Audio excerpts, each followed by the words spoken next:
9. Ignition sequence start. 6. Hi, and welcome to Launchpad, Rocket Fuel's interview series with prominent members of the Rocket Pool community or people working on projects adjacent to Rocket Pool. Today's guest is Grant, who is the ecosystem lead with the Rocket Pool team. Grant is the second most recent member of the team, and he's actually a member who we don't know too much about. So I'm really excited for today's episode because we'll get to learn about who Grant is, what Grant does, and how he fits into the team and the protocol. So welcome, Grant, to Rocket Fuel's Launchpad. How are you today?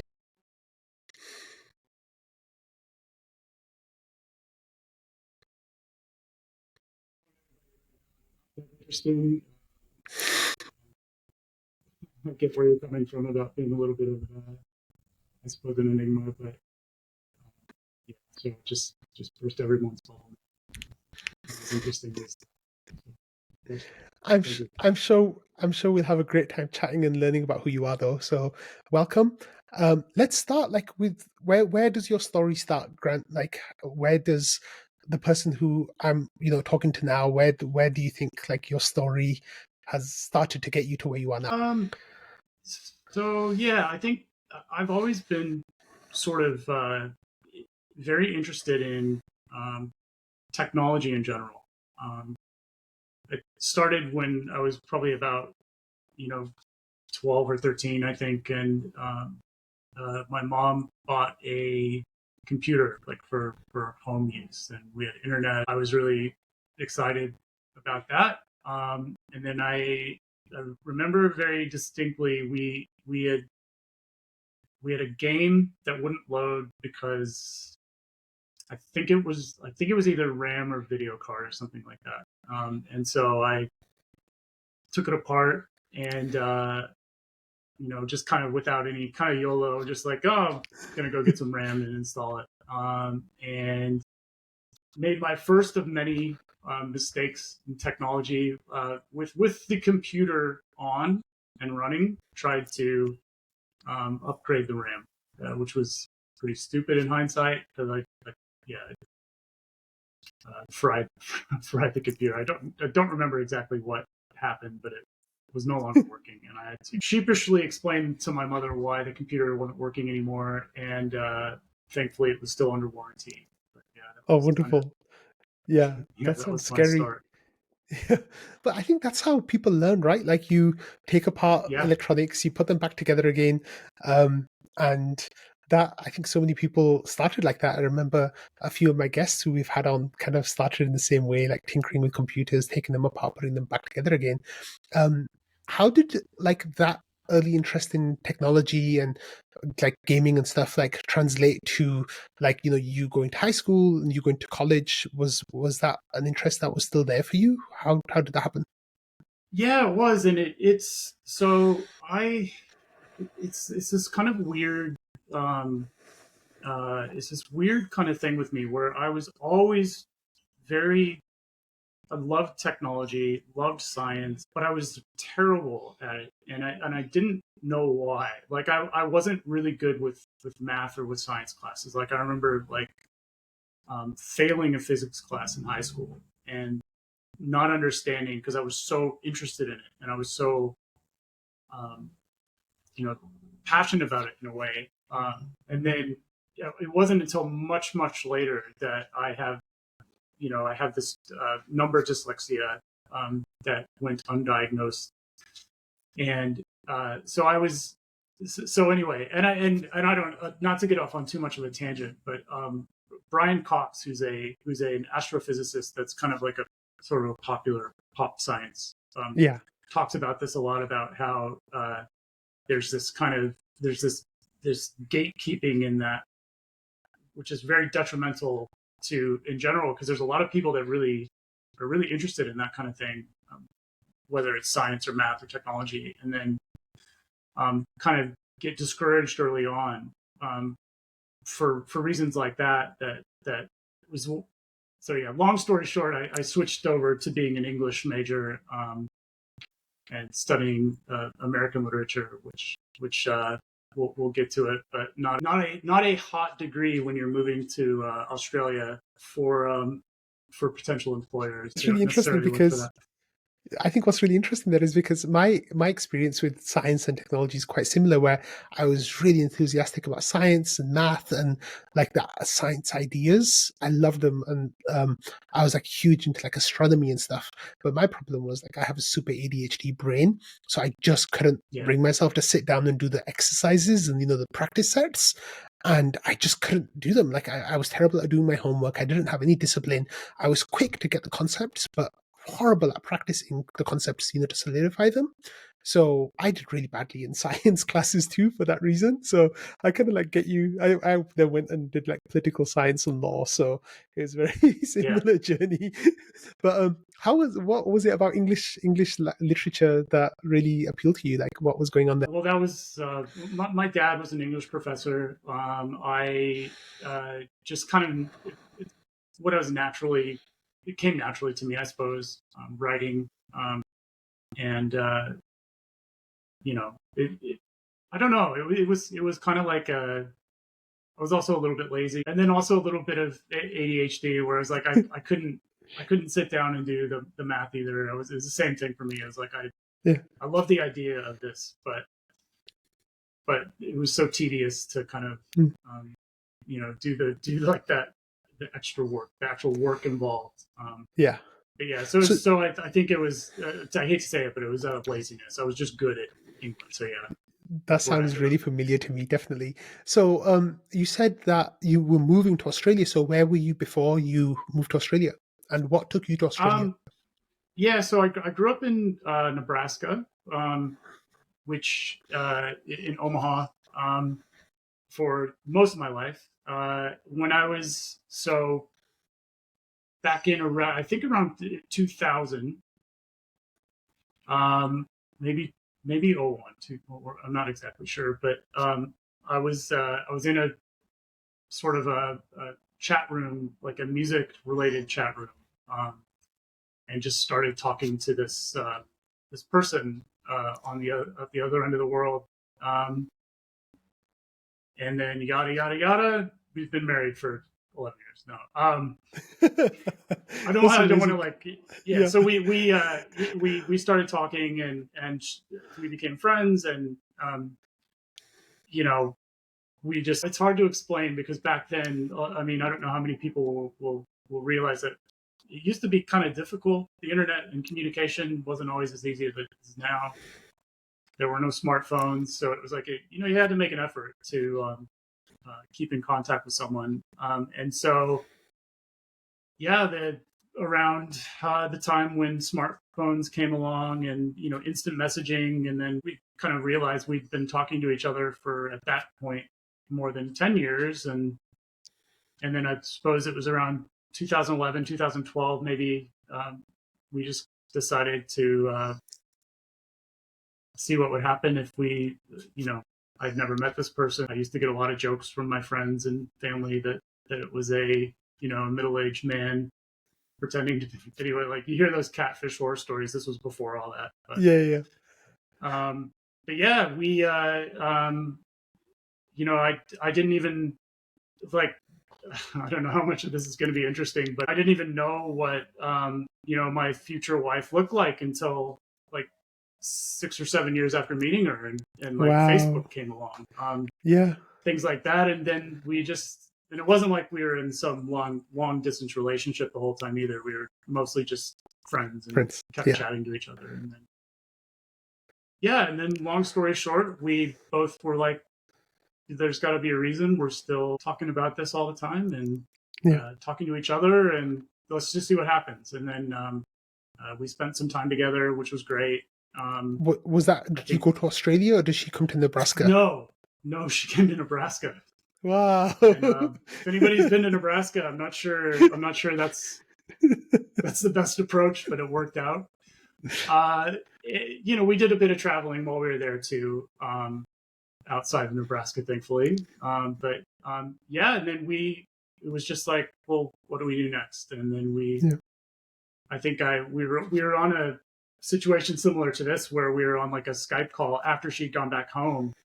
back here to Australia, and we were looking at all these options, and it was very discouraging. And then I think we were both kind of like, well, we could get married, and then so like, yeah, I don't have a very good proposal story. It was just kind of like we were like, yeah, and instead of just laughing about it, it was like, actually, that could work.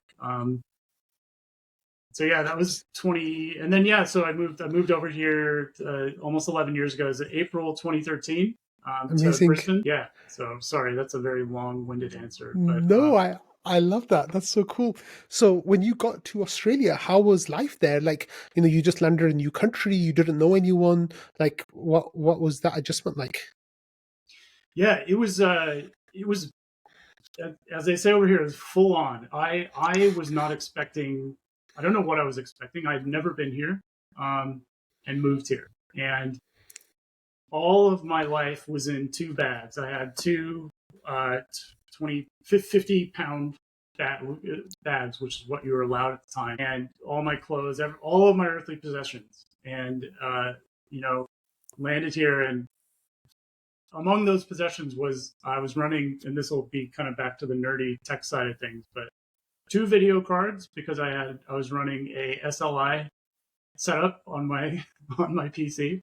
So I had my video cards, and not the case or anything like that. I bought a new case and that power supply over here when I got here. But so yeah, and I basically started over. It was like I said, my degree was in American literature, English. Yeah, I had to basically start over. Started working like in a warehouse, stacking boxes. Literally, that was my job. And then I kind of worked my way up through that. So yeah, it was definitely a bit of culture shock, but I'm still here. I'm now a dual citizen. Yeah, I love it. It's a great place to be. How often do you go back to Nebraska? It's been almost 6 years, I think. So haven't been back since COVID. I think 2018, 2019. I think 2019. I can't remember, but yeah, my mom would be able to tell me. But yeah, so so obviously, with ETH Denver coming up soon, I'm gonna take a bit of extra time and see family and things. I'm really excited lovely. about that. So. That's so great. Yeah. That would be really nice for everyone. So, like, when you were working these like basically a manual job in a warehouse, and Yeah. what were you thinking was like happening in your life at that time? Like, what were you worried? Were you excited? Like, what were you thinking? I wasn't worried because I've always kind of I've always been just pretty optimistic that if you just keep at something and you just keep working hard, good things will happen. And yeah, I've always that's always been my approach to life is you just keep at it. And because a lot of people just don't. And so yeah, that was basically it. Like I didn't really think too much harder than that. It was like, I'm going to keep working hard and good things will happen to me. And that's, yeah, I'd like to think that that's true. So nice. Yeah, Okay. And then you said that you worked towards getting into a corporate job. So what kind of work did you get into? Like what were you doing after you progressed through that? Yeah. So while I was stacking boxes, and I can't even glorify it more than that. I was literally taking a box from one place and putting it on another. Yeah. I was applying for other jobs, and I never thought I would. This was for one of the grocery chains here in Australia, actually worldwide. I applied for like sort of a higher management position that was more kind of suited to someone who's got a bachelor's degree. And I didn't get it, but I got to interview for it. I didn't have any experience that would have done me any good in it, but they liked me because I was a hard worker, and I got an opportunity for a supervisor job within the area that I was working. And so I then went from there. I don't know how much you want to get into it, but it was part of my job was setting up receiving schedules from different suppliers that would come and deliver things. And I noticed that there was a lot of kind of peaks and valleys to how things would come in. And I thought, God, there's got to be a better way to do this. There's got to be a more efficient way to, get the products here. And so I was in a warehouse, dirty and, well, I don't want to say dirty. Sorry. It's a very clean and sanitary warehouse. I then just walked over to the office and, and this was, I can't believe in hindsight that I just did this, but I just walked over to the office and introduced myself to the team that did the procurement. And I just said, "Hey, hi, I'm Grant. I work over there. I just noticed some things. And I wanted to have a look at how do you guys do this? How do you order this stuff? How do you forecast?" And they looked at me like, who the F is this guy? You can curse. It's okay. It's fine. Okay. All right. Well, who the fuck is this guy coming in here? It's, and to me, it didn't, I was just trying to help. I was naive, I suppose.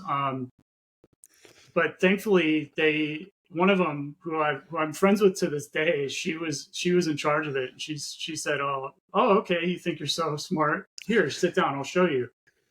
And then, a couple weeks later, her boss and my boss got together and said, he wants to do it. Anyway, so, I then a job came open to manage that team.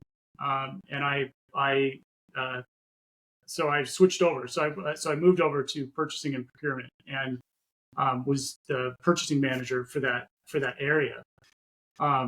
For a pretty sizable promotion, I guess. And but to me, I was just like, yeah, why not? I mean, I'll learn how to do this. And then from there, I moved to, I did some other kind of some other work in different areas, and then eventually moved into actual store operations and moved to a point where I was looking after an area of stores and a network. And so I kind of just worked my way from stacking boxes to a point where I was managing an area of stores with, 100 people reporting me or something like that, eventually. And I just, didn't think too much of it. It was just like, well, yeah, I'll just do this next. And so I'm hoping, I still consider that myself still fairly new to Rocketpool. It's been a adjustment, but I approach it the same way. It's different, but but I'll figure it out and I'll be pretty good at it. That's really cool. Maybe not yet. Okay. But, yeah. We'll talk about that a little bit later about you with Rocketpool, but let's go back to you're in Australia. It's 2013. You've been working for a few years. When did you start hearing about crypto? Because I guess that's when it was really started to come onto the scene. In the early 2010s into the late 2010s. How did that happen? So I'd heard about it before. So before I moved to Australia, I'd heard about it just a little bit. From being on the internet, I guess, and I actually considered setting up a Bitcoin mining rig. But at the time I had NVIDIA graphics cards. And I remember reading that that AMD or ATI at the time, is maybe before they merged with AMD, but they were the preferred card. And so I was just like, I won't do it. Because at the time I was living in an apartment where my electricity bill was just paid by the homeowner. It's like, maybe this would be a good way to, but I didn't end up doing it. So I knew about it a little bit, but then I moved to Australia. Amber, my wife, she had a friend who she grew up with, who had just right about the same time that I moved there and got married.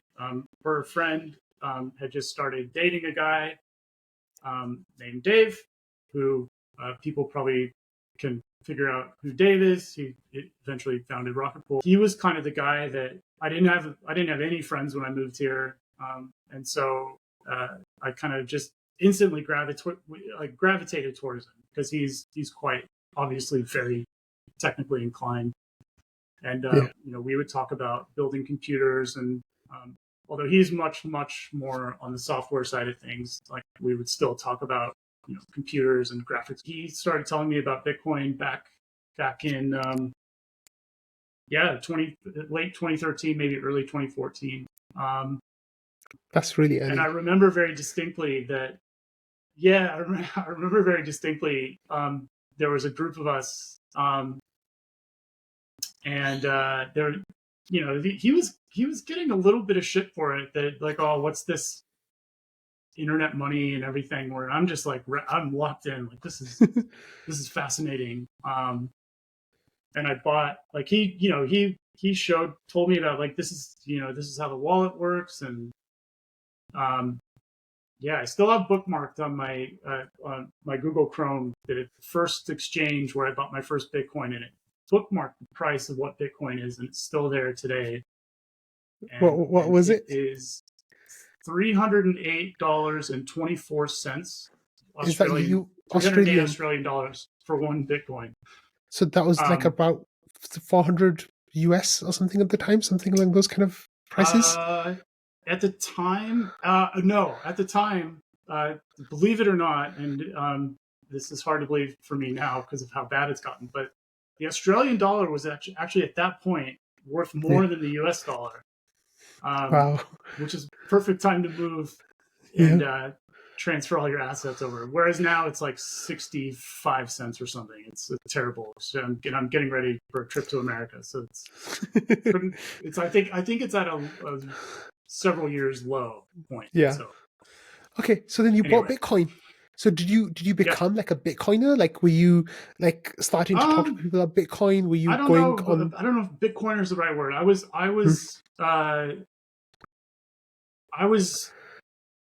I don't want to say how many I had. I had quite a few at one point. I remember after our first trip back to America, which would have been, maybe it was the second, it might have been the second one. It's like 2014 or 2015. I remember coming back and we had spent, I don't know, like $10,000 or something like that. It wasn't a particularly expensive trip because we were staying with family the whole time. But I remember I sold 2 Bitcoins to pay for it, which was either $8,000 or $10,000. So that must have been 2016. Thinking, wow. Yeah, maybe. 2017 even. Yeah, 2017. Yeah, because the prices, if 2 Bitcoin, then that's when about like summer of 2017, I think that's when the prices were kind of going to those levels. Yeah, okay. But nice to me, that's a orders of magnitude of and if I hope the Australian Taxation Office isn't watching this because I'm not sure that I declared that or not. But I think surely there's a statute of limitations. Yeah, I don't know what it is in Australia, but I think it's like 5 or 6 years of auditing here. Yeah. I think, so you should be fine. You should be good. So then, like, how did your level of enthusiasm about crypto change over that period? Then, like, did it something that like started to take over more and more of your time, or was it just kind of like at a level and you just kind of stayed at that? Like, how did it go? So I kept on dabbling in it is probably the best word for it. I would buy it. I had the exchange that I still use to this day was really good. Even back then, you could set up like recurring payments where it would deposit money and then buy. And I was never one of those people that would watch the price really carefully.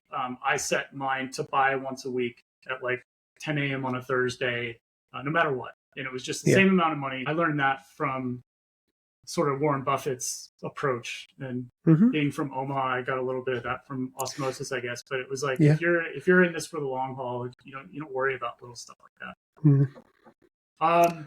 And then I think it was So this was, I remember this because I was at playing poker with Dave and it was the day the Nintendo Switch launched. So this would have been 2016, I think. March 2016. And I remember, I don't know why, but I remember I had gotten it that day, and I was like, it was the only time I've ever been like, God, do we have to go to this poker night at Dave's house? Because I wanted to stay home and play Zelda.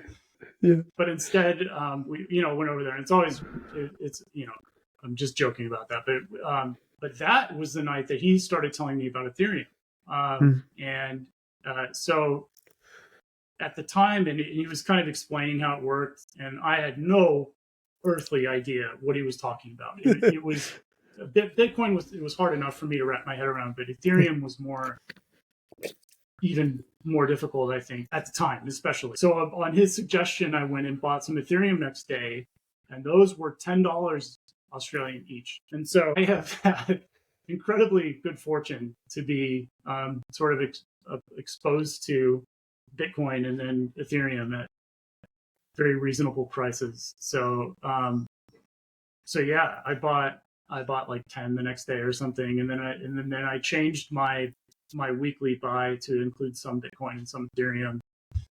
Okay, so and I think right about that time he was starting to, like, he was just getting ready to quit his job and start Rocket Pool. I think, if I remember correctly, it was about that time. So I think when I talked to Dave a couple of months ago, he said that it was like 2017 really when he was kind of leading the idea, and Rocket Pool launched in 2018. So it was kind of that kind of period. But I guess then my next question, Grant, is why are you not like retired and on a yacht? If you were buying Bitcoin so early and Ethereum at $10, like I know there's something here that you kind of hinted at before, but maybe you can talk about that a little bit. Sorry. That's okay. Sorry. It's a cautionary tale.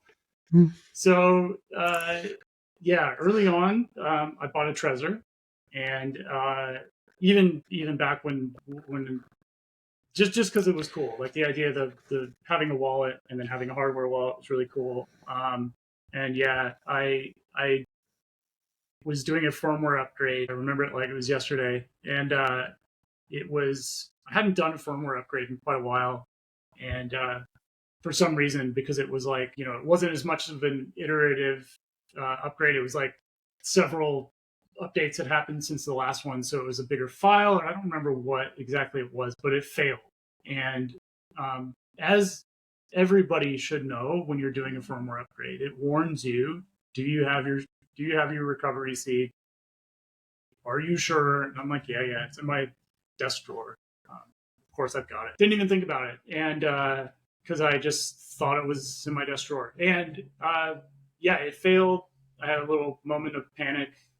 Went digging through the drawer. I couldn't find it right away, but I thought, I know it's somewhere. I know it's in there somewhere. I'm not going to worry about it, because at the time it wasn't a huge amount of money that was on there. But over the next week or two, I started to really feel sick about it, because couldn't find it, and I tore the house apart. I mean, upside every drawer, every book. I went through everything to try to find it. I looked through all my email history, because at the time, I wouldn't have thought twice about just emailing myself a recovery phrase. Of course, you wouldn't do that now. Yeah. But yeah, no, it's gone. And so there was a couple Bitcoin, I think. I don't remember how many Bitcoin, but like 5 ETH, 1,200 RPL. So it was, not an insignificant amount of money.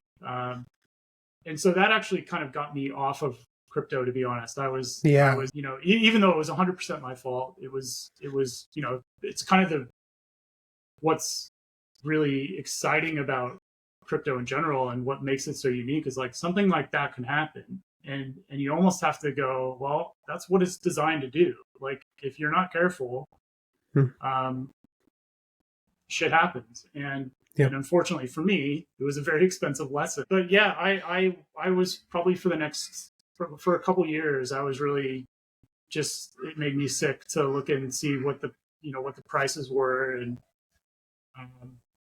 how much more valuable that treasure would get every day. And that was even, I think, before Rocket Pool even launched. So it wasn't even, I don't think it was worth anything. I think I traded Dave like 1 ETH for 1,200 RPL or something, which that's a pretty good ratio. He would tell me, "Oh, don't look at the price, man. Don't look at the price." And I'm like, yeah, can't help it. So yeah. I was gonna say, so why do you think you left? Like I can understand why it left a bitter taste in your mouth, right? Like that, you lost what you had. Did you just stop your buying then? Like your DCA strategy that you had, like your dollar cost averaging every week.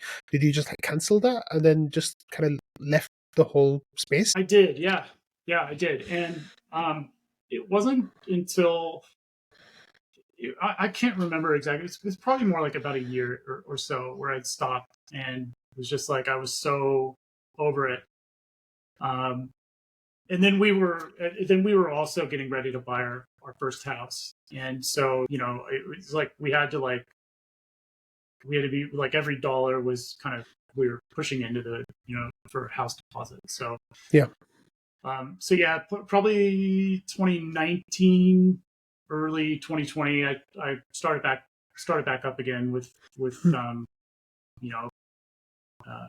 getting back into it, because it's like it doesn't, just because I made a dumb mistake and it was a significant amount of money, that's like you don't lose $1,000 in cash and go stuff this. I'm not dealing with money anymore. Yeah, be kind of silly. So yeah, it's kind of slowly getting inching it back up.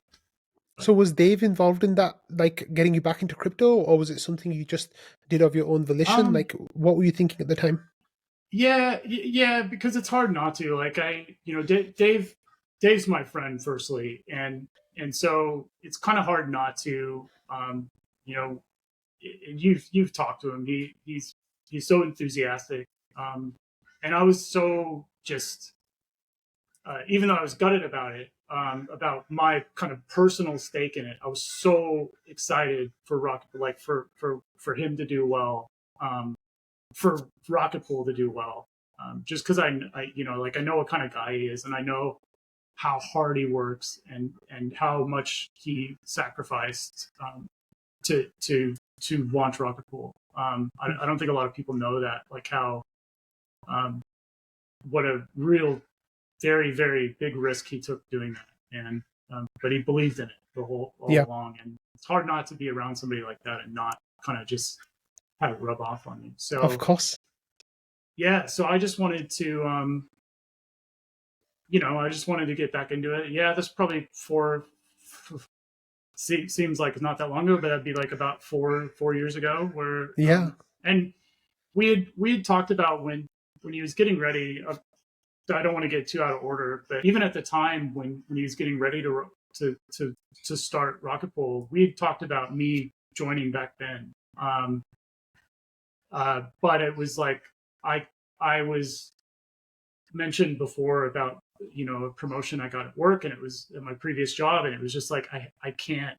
I started off in stacking boxes, and now I'm in a pretty significant role now, and I couldn't pass it up. And then on top of that, it was just like, well, I'm not a software engineer. I'm not a dev. What would I even do? And it's just like, well, we'll figure something out. We'll figure it out. And that would have been back in 2016, 2017, or around then. And we've always talked about it. We kind of talked about it off and on ever since then. And just my interest never went away. And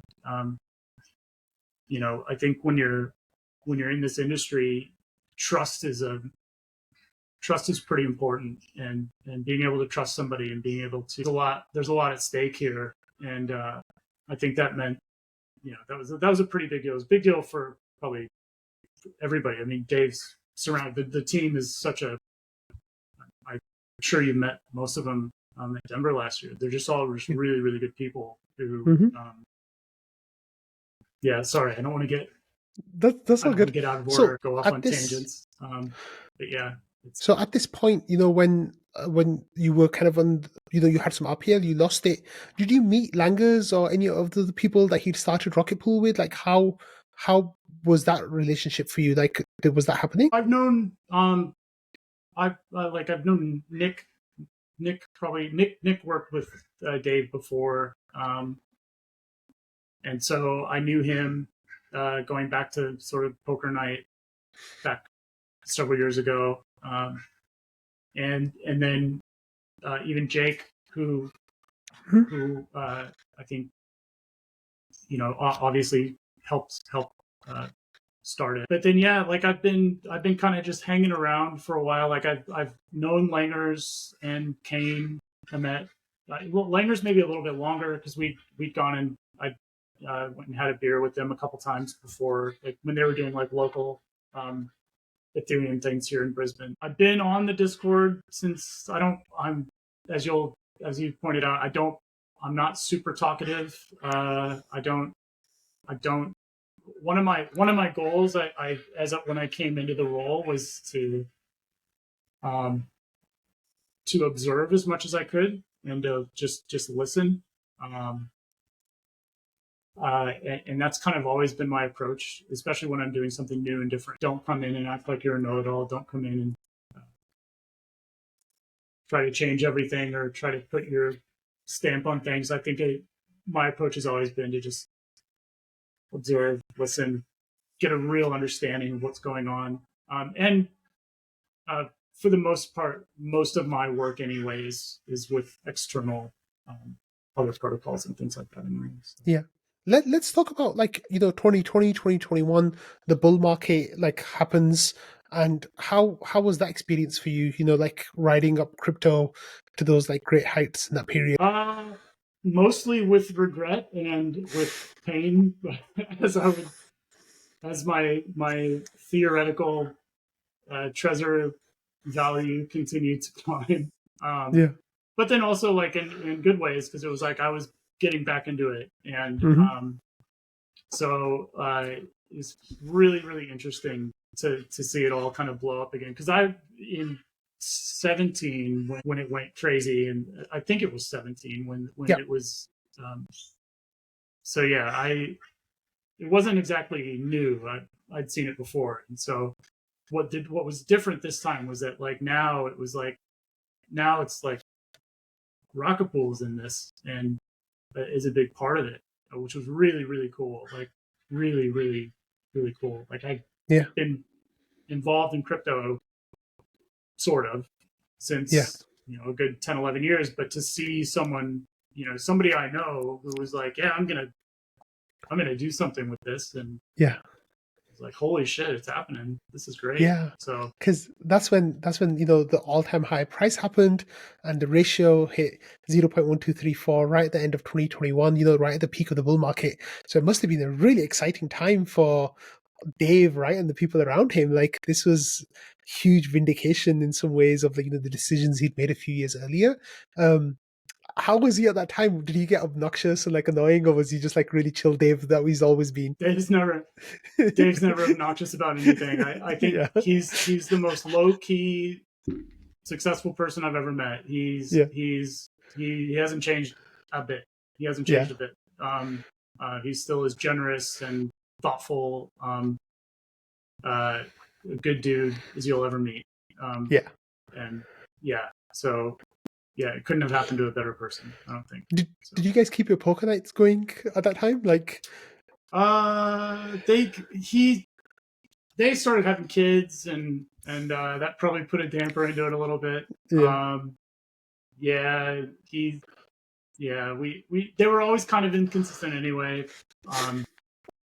But yeah, not as much anymore. He's also kind of moved away from the city, so it's a bit harder these days. But no, we still it's not the poker's, that was kind of arbitrary anyway. It wasn't really about playing poker. It's more just about hanging out with your friends. Yeah, exactly. That's cool. Were you involved in like crypto stuff during that bull market? Like, were you dabbling with DeFi or like buying NFTs or any of that kind of stuff? Like, what level of degen were you? So so it's funny. It's like when I was in my previous job, and I was like the crypto whiz. Everybody would I would talk about it. I was the expert. Yeah. And then when it was like we were talking about seriously about me, doing it as a career and getting involved, the whole aspect of DeFi was a very confronting and like shocking thing to me, because I never envisioned um, that's where cryptocurrency would evolve to. Hmm. When Bitcoin was always more of like it had this kind of intrinsic value, and that made sense to me. Ethereum made sense to me because it was, it's about the smart contract, and it's about um, the utility of it was really interesting. I never saw well, this is just going to become an asset that you can use to leverage and the creativity of some people out there to bring it to where it is now was wild to me, because like I said, I kind of stepped away from it, and then to come back into it and then have to learn about how that all works. I'm still learning. I'm still, trying to wrap my head around how DeFi works, and how, how you leverage. And I don't know if we'll talk about it, but restaking. What could possibly go wrong, right? um, uh, but I mean, I say that facetiously because it's fascinating. Like I don't know when this will be released, but we had the community call with Eigenlayer this morning, which Jasper did a really great job of hosting, and it was just fascinating. I'm fascinated by Eigenlayer and some of the other kind of restaking um, aspects that are out there. But I'm also a little bit apprehensive about it because it is so new, and it'd be a big shift. But I think it'll be really. I just think it looks really interesting. I don't want to comment any more than that, but yeah, really, it looks exciting. Let's take a step, like go back a little bit.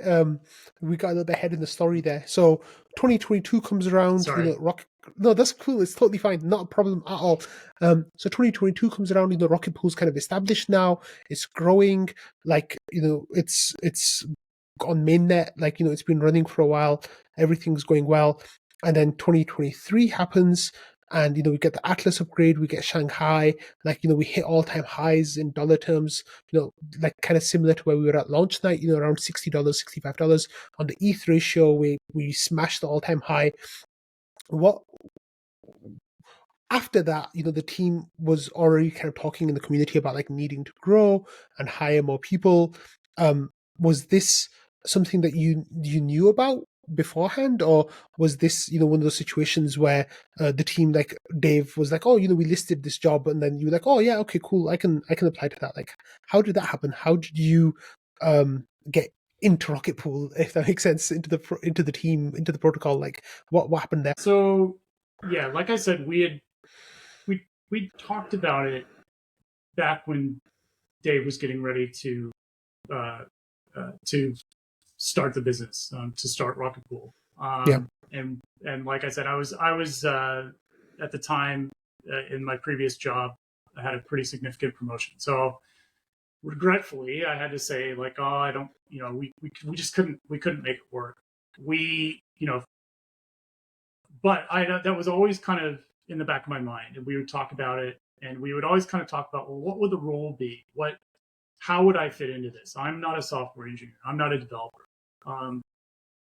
And his kind of how we would talk about it. I'll tell you one of the things that I started to see how I could add value, was, I saw Langers give a presentation at a local, at a Brisbane Ethereum event, pretty small. There's maybe 50 or 60 people there. And he was, basically giving a very high level, this is what Rocket Pool is. And I realized like how there's what I've always kind of been good at is communication. English came naturally to me. Writing came naturally to me. I'm able to, I've always been able to kind of take complicated concepts and make them easier, translate them. And in this industry, so much of it's complicated that I looked at that and said, well, maybe I could add value there, where I could help with kind of communication. I can learn about how this works, and this was all kind of just like that was the first thing that kind of like the light bulb for me. And then Dave and I talked a little bit more about it. He said that they were looking for somebody that was kind of in a business BD role or ecosystem. Was kind of still not. It was still a little bit up in the air, but just somebody to help Langers, help Mav with their roles. Langers he's great with communication, and he's great with giving presentations and things like that. He's also a dev, and he does it all. And so he's getting pulled in a million different directions because he's got to worry about the code, he's got to worry about audits, the team, other protocols, the community. And then, so yeah, I think getting somebody to kind of specialize or be more kind of, rather than having Langers have to do everything, have somebody that can kind of be the point person for talking to other protocols, for talking to other people who aren't devs. Like a lot of the other protocols will have people that are more like me who aren't as technically inclined. And so back to your question, the more we kind of talked about it, and as I mentioned before, I think what was really important to Dave was a good fit for the team, and for the team itself, and somebody that he could trust, that everybody could trust, and that I think the main thing to him was like he wanted somebody that would be a good fit for the team, who would work hard, and then it was. I think there's no real secret that there was going to be more of a learning curve for me, given that I have come from a different type of business altogether, and thankfully they've been really patient about that, allowing me to kind of take a step back, learn real basic things fundamentally, but kind of also that trust that that I will be able to then add value to the team, add value to Rocket Pool. So yeah, that was kind of and then timing as well, with my previous role. It was a natural time where it was like, well, if there's any time to kind of to take a leap of faith, maybe now's the time to do it. How was that? Yeah, sorry. So the leap of faith. Sorry to interrupt you. How was that like for your family? Like, your wife, of course, knew like all of this. I'm sure she got a front row seat to the launch of Rocket Pool and like everything that was happening with Dave and his family. How was she supportive or like anxious about you quitting like your I'm sure comfortable corporate job to take a risk on a crypto internet money project? Like how was that conversation? Well, we talked about it for years. Honestly, it was years in the making where I'd always kind of said, God, I really wish I would have just taken the plunge back then, and back when it so she knew like deep down that would probably nag at me for the rest of my life. And so it's funny as far as explaining to her what my job is, kind of funny because she just kind of trusts me. She trusts Dave. She knows Dave. and his partner, and so it's kind of funny. But they're just like, well, I don't know what they do, but it looks like it's working out. So I think had it been any Joe Blow off the street that hey, I'm thinking about going and doing this job, she would have said, you're crazy, don't even think about it. But it was like, no, she was cool with it. So that's awesome. Okay, so then you get this job with Rocket Pool. Then what? Like, you said you had a steep learning curve. Like, what was going on in those early days of you getting the job? Like, what was your day-to-day like in the beginning? Yeah, it was confronting because it was so different and so new. I spent a good amount of time during the pandemic working from home and working right where I am now, doing my previous roles, and that was all well and good. But my job had since then had become very, very interpersonal. I was around people all day. I was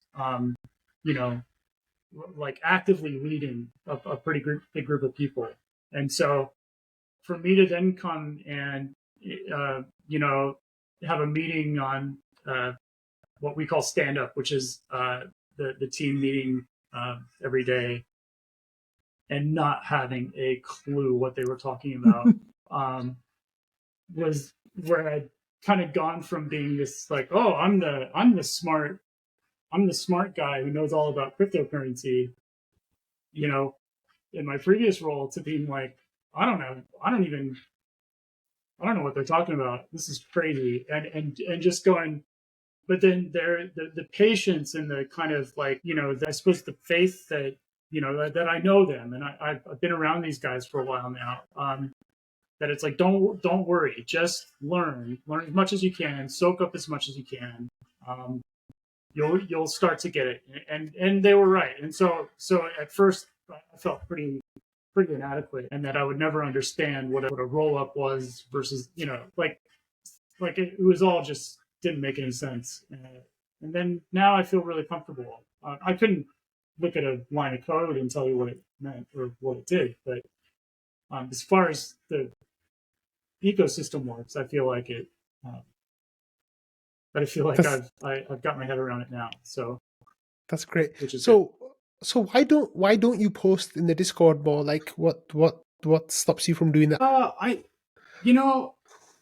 That's a good question. Like Ken, when I met Ken at Istanbul, he said the same thing. He's like, come on, man, why aren't you in there? Ken, and by the way, not to get off on a tangent, but Ken, I'm a big fan of Ken. He's one of the smartest people I've met, and so passionate, works really hard, and anyway, he said the same thing. Just like, why don't you go in there and just? And I'm, what would I say? And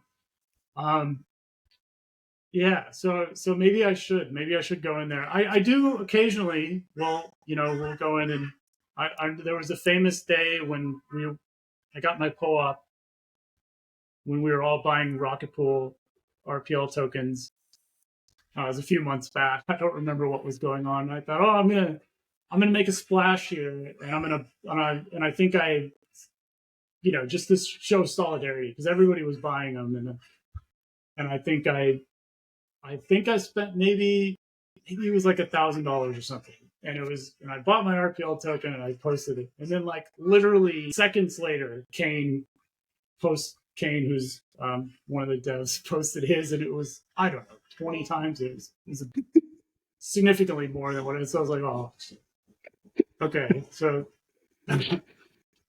instantly it was kind of drowned out. Not that he did that deliberately. It was just funny. Yeah. But yeah. So I read it. I constantly am in reading trading, and I still don't know why it's called trading, but so yeah, I would like to. And another thing Ken suggested is, which I agree with, and which you need to kind of figure out a good way to do it, is to get more feedback from the community, and like, what do they want to see? What it can be a little bit difficult sometimes when,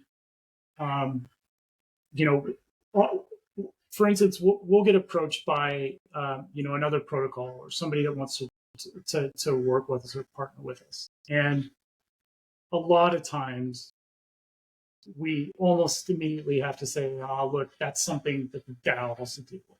That's something that the IMC has to deal with, or the GMC has to deal with," where we can't really weigh in on it. Can't and shouldn't. In a lot of cases where it's like, this is something that isn't going to be up to us on the team. It's the community that need to decide. And so that has been something that I've kind of had to come to grips with. I'm used to being more, making decisions and being comfortable with the outcome. Whereas now I have to be a little bit more careful about like how we structure things like that. So, but to answer your question, sorry, I keep going off on tangents, but I don't know. I guess that I just don't think I don't see myself as having that much interesting to say to post in the Discord. But maybe I'll take maybe I'll start doing it more and just you absolutely should accept the consequences.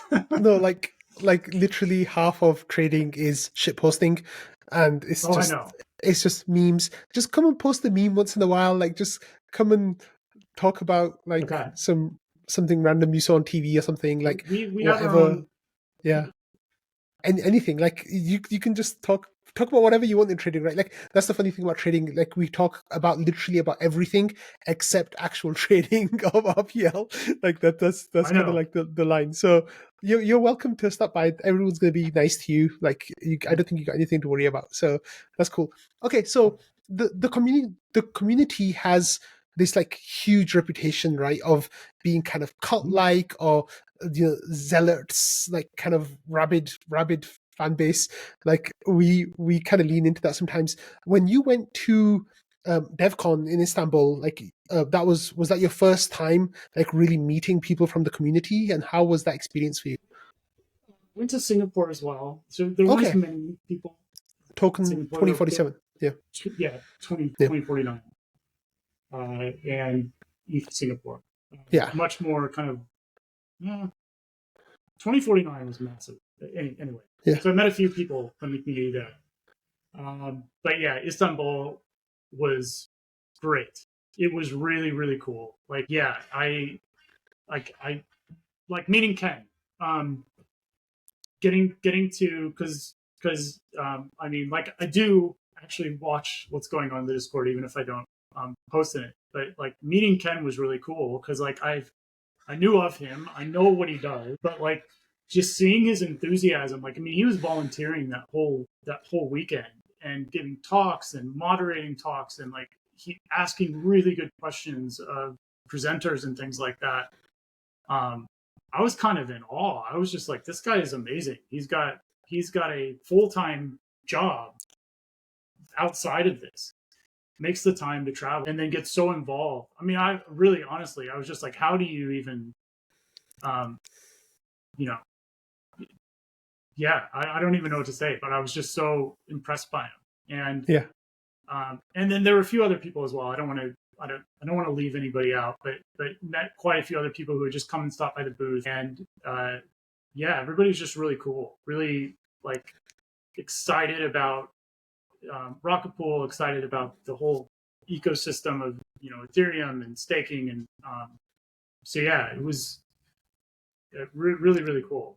So I'm sure Denver's that times 100. So yeah, from what I've heard, because I haven't been to any other crypto conferences, but like, I have been to Denver. Denver was my first crypto conference last year, and from everything that I understand, that I've heard, is that Denver is like on a whole nother level, for Ethereum conferences. So hopefully you'll see the booth. Like last year, we had 50 plus volunteers that were helping out with the team, and the whole team was pretty much there the whole time, and we just had people coming by like nonstop. Literally, I think hundreds, if not thousands, of people over the course of 3 or 4 days stopped by. People's voices were hoarse by the end of it. It was an experience unlike anything else I've experienced before. It was really, really cool. But we'll come back to Denver again, because we're going to be talking about you coming to Denver this year. But let's talk about like the kind of stuff that you've been working on since you joined Rocket Pool. So one of the things that we as a community have seen from you, one of the few things we've seen from you like publicly, is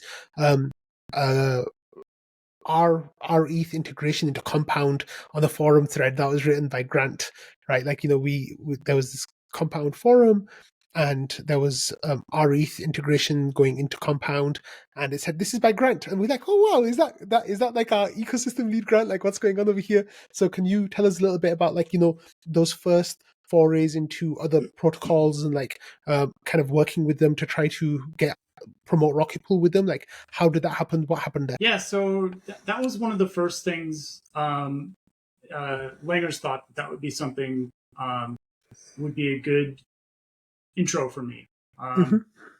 To it was kind of like, well, hey, this is the process.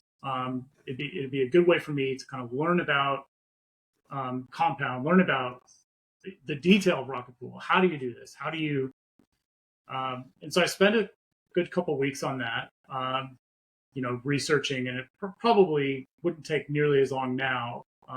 But just learning about that process and about how, they've got a DAO, they vote on things too. And just kind of like putting the case together, like it was pretty much a no-brainer anyway. They were like, yeah, they'd love to have our ETH on their platform. But there was a formal process for doing it. And so it was a really, really, really good learning experience for me. I didn't actually really even, it's funny too that you mentioned like that's what you've seen of the work I've done. I didn't even really talk to anybody from their protocol. It was just like, I just did all that, posted it. We talked to them afterwards because it actually became quite a difficult process to integrate it, where Langers had to get more involved with some GitHub stuff. But yeah, that was a really, really cool for me to kind of see, how that process works. And it took a lot longer than we wanted it to, but it eventually got through. So yeah, Compound was one of the last major DeFi protocols that integrated our ETH. We got Maker before that, we got Aave before that, we got a whole bunch of the big, DeFi protocols before that, and Compound was one of the last ones. How was it for you though when our ETH was finally listed on Compound and it was available as collateral there? Like, how did that make you feel when it came to fruition? Yeah, it was cool. I did feel in a small way like, all right, I've actually done something, because I think up until that point I felt like I was getting paid to research and watch YouTube videos on how DeFi works, and it felt good to have something tangible to look back at. And Langers did way more than, his name really should be on there too, but he helped a lot, and he's so patient with my dumb questions, and I've always been very in any capacity. I've never been uncomfortable about asking questions that'll make me look like an idiot. I don't mind. It's something I've always been comfortable with, putting my hand up and going, "What does this mean?" And so it was good. It was really cool. Since then, obviously, it's interesting because that's the only thing I suppose that my name is on. But I feel like I've done so much. There's a lot more going on that your name isn't necessarily on, that we're doing work on in the background. But maybe I should start. Yeah, can you tell me about some of that stuff? Like the stuff that you're working on like now? Like what's on your plate? Yeah. What does your day look like now that you've been working the job for a while and you've learned all these cool things and like how things work? Like how has that made you like the ecosystem lead you are now compared to when you started? Well, I think the main thing is being able to talk about Rocket Pool and how it works with a lot more confidence and understanding that I actually, I know what I'm talking about. And I think my judgment's gotten a lot better too. I think I've always had good judgment. I've got kind of, even at the very beginning, I would hear, we get approached all the time by other protocols all the time. You'll see it in Discord when people are asking like, "Hey, who do I talk to?" And everybody points them to me, which is great. And then I spent a lot of time at first. A lot of I need to put this. I want to put this in the most delicate terms as I can. A lot of what we get approached with is bullshit sometimes, where it's spam or it's AI generated, or it's someone trying to rip us off, or it's it's not often. It's more often than not that it is can be kind of a waste of time. But I didn't know that at first, and I needed to learn that myself, and I needed to review these things and go through what somebody was offering and how they wanted to integrate and on what level and what did we need to do to get involved. And so I probably for the first few months, and I'm only now just 6 months into it basically, but the first few months it was like I would take the time to go through, and then now that's gotten a lot easier for me. I can spot that a lot more. Kind of, you've seen Mav likes to say many such cases where it's so true, where something will come along and it's like, oh yeah, it's like Mad Libs of, I don't know if Mad Lib, it's fine. Maybe I'm dating myself, but it's like, you just fill in the blank of like whatever flywheel buzzword, flywheel synergy, I don't know. You can literally go onto ChatGPT and ask them to whip up a Web3 proposal. I did one as a joke a couple weeks ago in our team chat, and it was like sustainable farming, combine a sustainable farming and Web3 business and give me a pitch. And it was like, it gave this pitch and it was like, God, I forget the name of it, but it was like, I don't know, I'll think of it later, but it was just hilarious because and literally we get stuff like that. But it's gotten easier to kind of like we've done quite a bit of wallet integrations, which is kind of like what I've done a bit more work in the background on, working to get RETH available on wallets, helping with DEXs. Most DEXs were on native staking within wallets is something that I've worked on. So I don't know how much into the weeds we want to get, but one of the things that we've also got a lot of things on hold that are kind of waiting for post Houston. So one of the things, especially with like native, like being able to stake ETH right from a third party wallet and to get our ETH back is something that we really want more of. Like MetaMask, for example, Ledger. The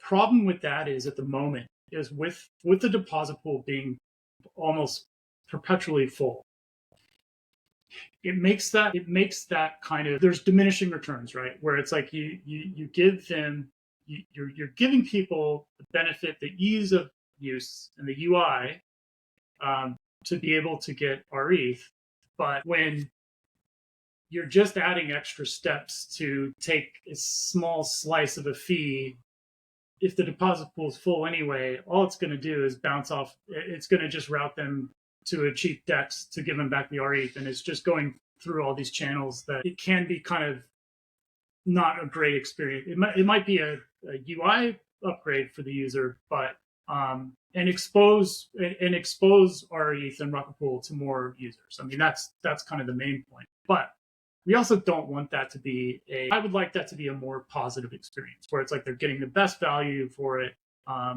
Instead of taking, whatever fee, like we don't take a fee, but obviously, if somebody's going to be routing that transaction back through a wallet. So we've got some things on hold that are kind of waiting for Houston, which we're hoping that with Houston upgrade is going to mitigate a lot of the issues around the deposit pool being full. And so, that's kind of like, we're also working with, we're working with some kind of larger node operators, or not necessarily institutional, but people with a lot of ETH that have been sitting on the sidelines waiting to have more options with RPL exposure, with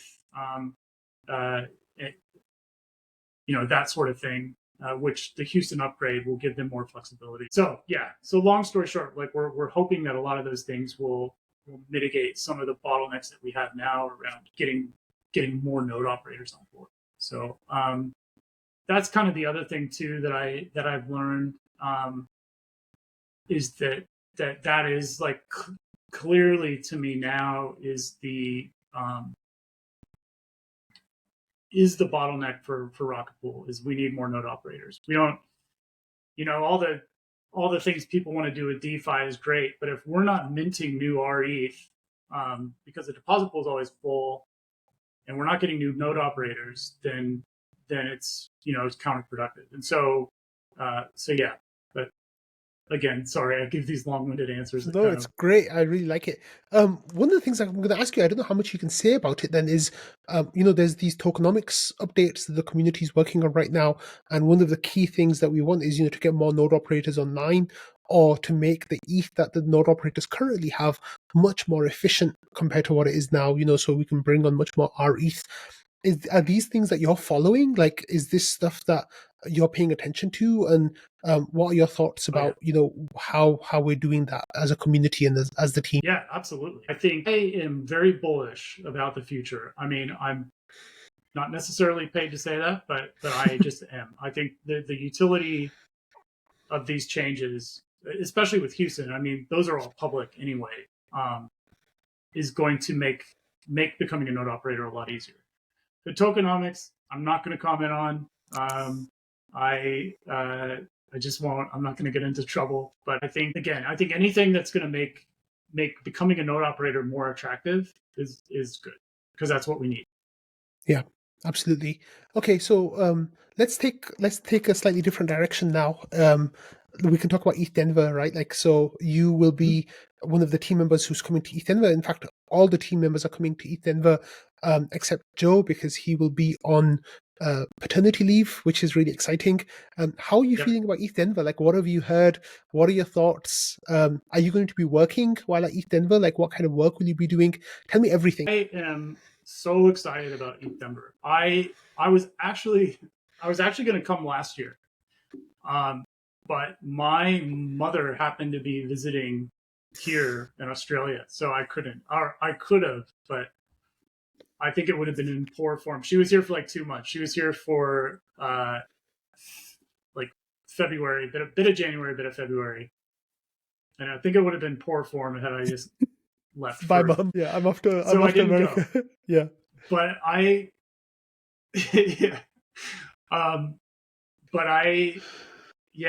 I'm super excited about it. Just like from going to both Singapore and Istanbul was just awesome, and everything the guys have told me about it. And on the added fact that I'm American, and this will be my first time going back to my homeland for like 5 or 6 years. And it's, Denver is very close to where I grew up, and I have a lot of friends and family there. So I am very, very excited about it for work reasons and for personal reasons. So I will be working. We will be I'm not sure what that looks like with all the volunteers, with the t-shirts, and we've got a lot of like side sessions, meetings planned, meeting up with different protocols that we talk to. So yeah, it's going to be a really busy few days, but I'm so excited about it. And so it's good. It's just going to be really cool. And to like put names to faces and like that is always fun. The community members that I met in Istanbul, I mean, it was just awesome. And so whatever that is times 100 or whatever order of magnitude it is, I can't wait. That's so cool.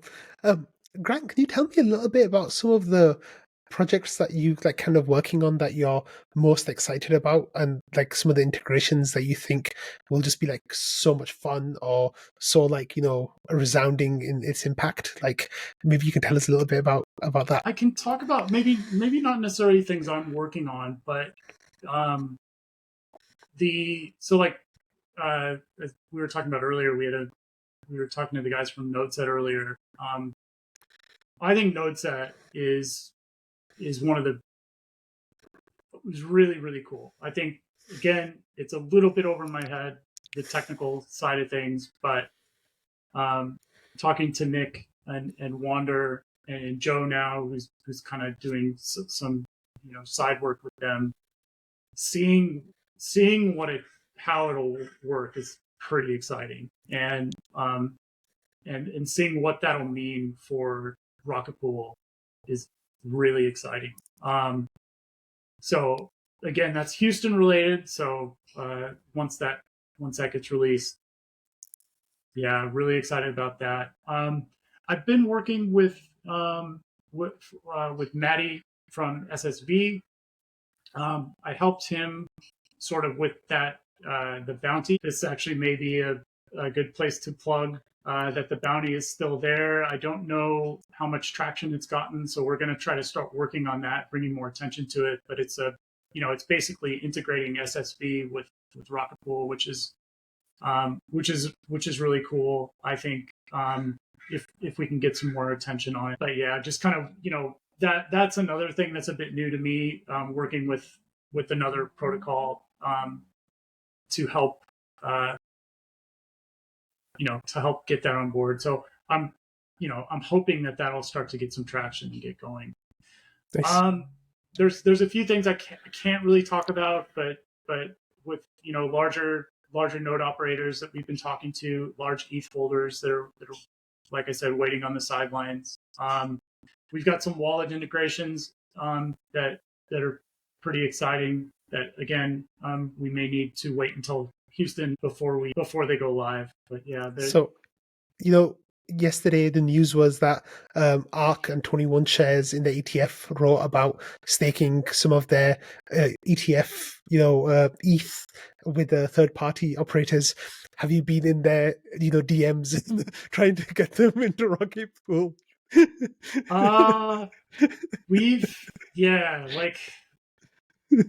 There's things I can't no. Ooh. not specifically, okay.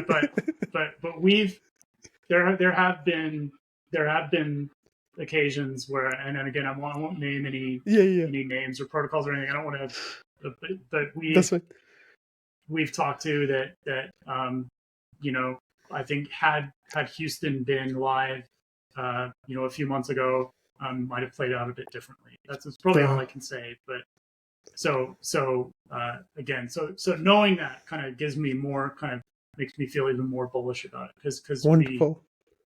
We know that once it is live, and it just gives people more options. It gives people a lot more flexibility on the node operator side. I was on a call with a and I don't want to mess up the name of it, so I'm going to actually look it up really quick. So bear with me. It was a group that we met in Singapore, called Metastone. So they did a call, and I was on it. Chain Times. So it's predominantly a Chinese-based.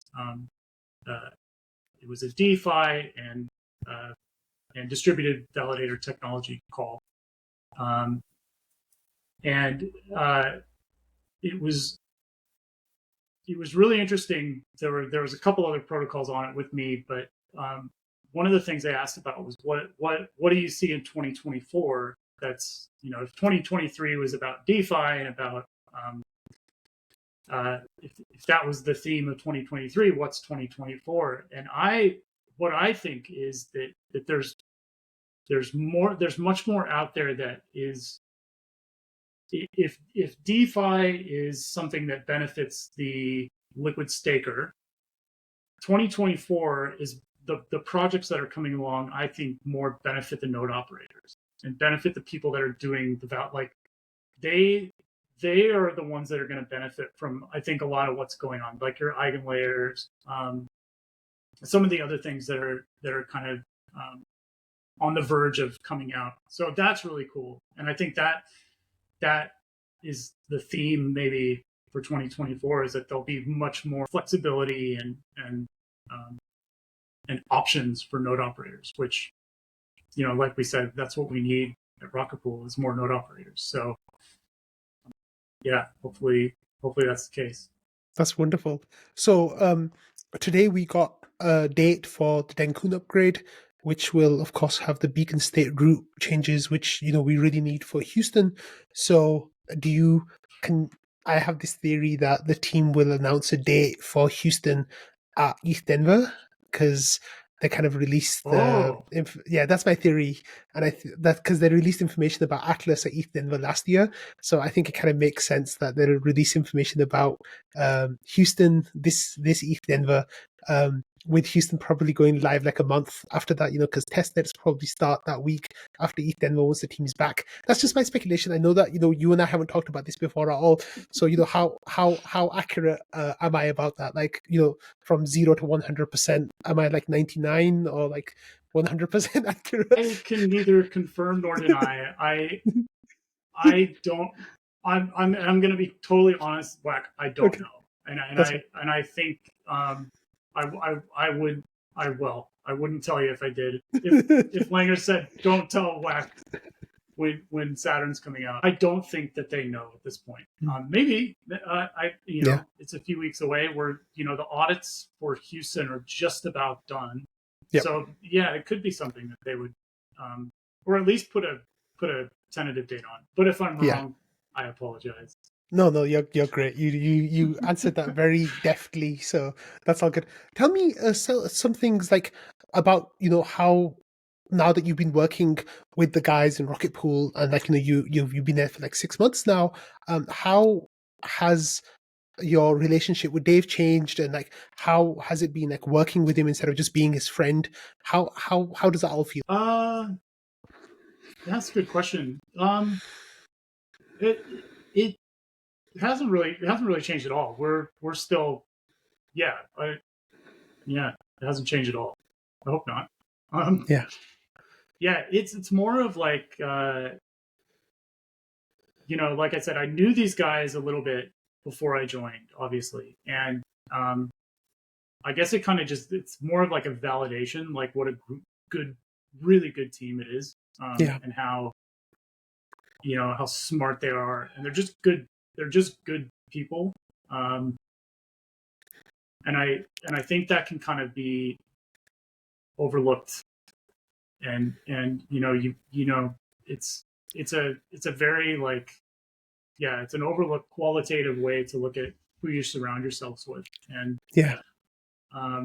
it's very enjoyable to, even though we don't get to see each other physically as much, even though a few of us are in the same city here in Brisbane, but it's a good group of people, and I feel really fortunate to be a part of it, and I feel like this is, it's a job, of course, but it's also personal. This is something that I am that I want to succeed more than anything, and that's kind of my approach. So it's been good so far. I've learned. I've got a lot more to learn. That's really that I think you can say that about anything. Anybody who doesn't think they need to learn more is probably full of shit anyway. But I've got a lot more to learn. I've got a lot. I will make mistakes. I will, I'll overlook things. Hopefully nothing too catastrophic, but Do you ever get like your 10th ChatGPT message of the day and just wonder like, what am I doing? Like, this is just a disaster. Like, do you ever get that feeling? No, no, because it's all a learning experience. It just depends. Like, it's like I used to I used to go through people's resumes when they would apply for jobs, and you could tell when people were just like, copy paste, and we get a lot of that where it's like they'll get our name wrong, or they won't even use Rocket Pool in their pitch. It's just like a generic, and like stuff like that. You just go, come on, you got to try harder than that. At least put our name in it. And if you're going to put Rocket Pool in it, it's 2 words, not 1. Little details like that. But yeah. No, and in fact, I've had some where I thought, I don't say no to anybody. If someone genuinely wants to meet with us and has like a legitimate proposal or something like that, I'll take the time to have a call with them. And so, yeah, I've been surprised sometimes where I've gone into things thinking, oh, this is just going to be a waste of time, and then come out of it on the other end like that. This is actually somebody that we could work with. And yeah. So yeah, I try to be as non-cynical as possible and keep an open mind. So, but you don't have any regrets, right, of like becoming a Rocket Pool team member and like working with Rocket Pool? No. That's cool. I was talking to some colleagues just before Christmas, and in that industry, it's very, very stressful. And you're dealing with things that are just don't even compare. And yeah, I was catching up with some colleagues, just having coffee, and I just saw the looks on their faces, and I was kind of just, leaned back, hadn't shaved in a few days, and wearing shorts and sandals, and just like, nah, I'm good. This is good. I made the right choice. So wonderful. Grant, is there anything that like I didn't ask you that like you want to share with us, or is there anything that you want to ask me before we wrap up the episode? You're going to be in Denver, right? Yep. Yeah. Okay. That was the main thing. So I wanted to make sure we get a chance to meet in person and have I think yeah, that'd be great. I think I volunteered for like 5 sessions at the booth, so you'll see me there. Yeah, I was there like I was pretty much a fixture at the booth last year. I just wanted to talk to as many people as possible. I just love that so much about it. So you'll see me. I'll be hovering around and like talking to people like all day long. So it'll be really great to meet you there. Yeah, me too. I'm like I said, I'm really, really looking forward to it. Wonderful. Yeah, Grant, thank you so much for your time and for sharing your story with all of us in the Rocket Pool community. I really feel like we've gotten to know a lot about who you are and like what makes you tick. I really hope though that you start shitposting in trading more. Okay. just come by and say hi, like it'll be nice. But thank you so much for your time. Me too. I will. Yeah, exactly. Absolutely. Cool. But don't do that today because, I like to drop these by surprise. So you can do it from tomorrow. So after the episode goes out, you're welcome to start doing that like all the time. But thank you so much for your time and for sharing your story with us. And it's been like such a great pleasure to speak to you and meet you. And I'm really excited. I'm sure other people will be as well about meeting you in Denver. So thanks. Yeah. Thank you. And I just want to tell you, we talked about it at the beginning, but I just want to say how grateful I am for what you did. Part of my learning process was watching your show or listening to the podcast when I'm out on my runs in the morning. It helped me so much. Like you can learn so much about Rocket Pool, how it works, but you have a way of just distilling things down and making them really, really easy to digest and understand. And I'm so grateful for that. And thank you. Yeah, I really appreciate it. So thank you so much. Thank you. Like I always tell people, like when team members tell me that they watch Rocket Pool, I'm like like a little fangirl, So it's really great. Like it really like honestly warms my heart so much. So yeah. Yeah, I think like everybody does. Yeah, it's amazing. Yeah. It's really cool. Yeah, it's great. I love that. Hugely like I can't tell you how